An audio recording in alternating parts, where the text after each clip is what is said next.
నేను ఫస్ట్ హైదరాబాద్ వచ్చినప్పుడు విలన్గా చెయ్యాలని బాజీగర్లో డర్లో షారుఖ్ ఖాన్ ఆ బ్లడ్ నోట్లో వేసుకున్న పోజులన్నీ పెట్టి దిల్సుఖ్నగర్ స్టూడియోలో ఫోటోలు దిగాను ఇలా కత్తెది పట్టుకుని. ఫోటోలు అంటే దిగిపోయాను కానీ నేను ఎలా చేస్తానో అలా ఎవరికీ తెలియదు.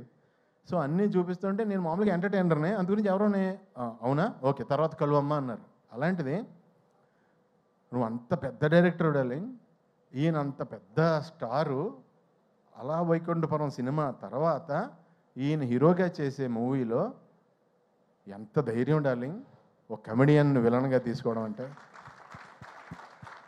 అంటే కష్టం అది. ఎందుకంటే ఒక పెర్సన్ ఇక్కడ ఒక జన్మ తీసుకున్నప్పుడు అతనికి బతికుండగా పునర్జన్మ ఇవ్వడం కష్టం. అది ఎవరి వల్ల అవ్వదు, దానికి చాలా గట్స్ కావాలి. దాన్ని అంత స్టార్ అయ్యుండి ఆయన సపోర్ట్ చేసి నమ్మి సీన్ చేస్తున్నప్పుడు ఫస్ట్ డే వచ్చానండి, నిజం చెప్తున్నా.